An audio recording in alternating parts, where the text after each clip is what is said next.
So this talk is going to be about slavery, and I'm not going to make it too long because there's a lot of information on slavery. I just happened to be sitting on the porch where the historic series Roots was originated.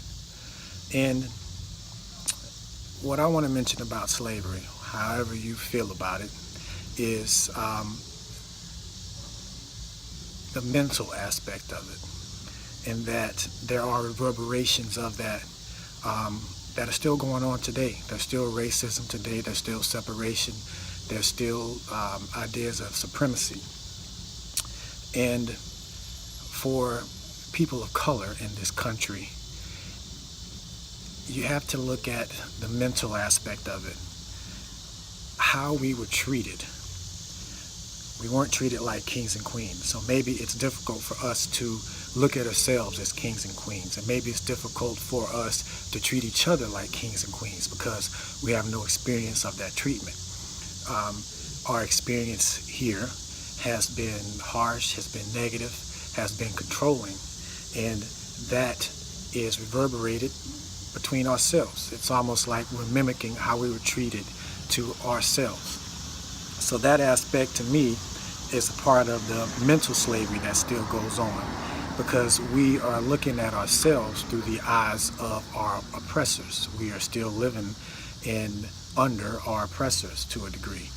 So what I'm saying is the mental slavery is when you actually look at yourself as who you are, when you take off the filters that were given to us of how we should be, how we should act, and who we are. And when you look at yourself with a clearer vision, that is taking off the mental filter. And there's still mental slavery, and you can see reverberations of that in how we treat each other in our own communities, where there are no overseers. There's us doing each other as we were done.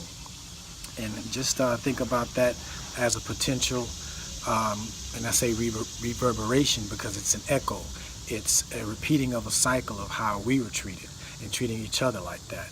And it's prevalent. You can look at black on black crime. You can look at all of the statistics on how we do ourselves without any external help.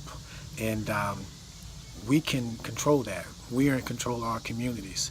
It also, it's like the 99% asking the 1% for anything. They're the majority. They can dictate what happens. But when you're programmed with the need or the,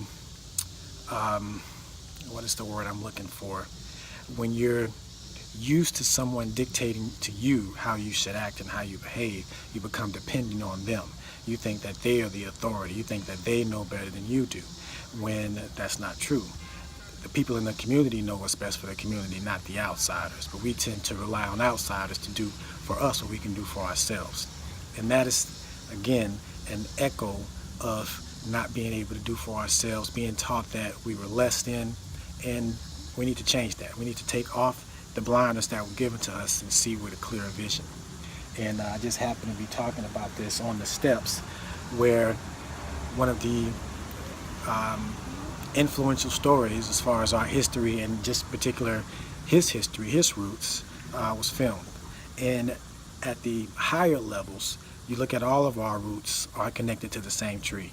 We're just branches from the same tree fighting each other, which is silly. You don't see any tree fighting each other. You don't see one branch fighting the other branch, but we tend to do that here. And it's in ignorance, and it's in repeating ignorance and propagating ignorance. And we can change that with sharing information and with knowledge. So, yeah, that's what I want to say about that, y'all.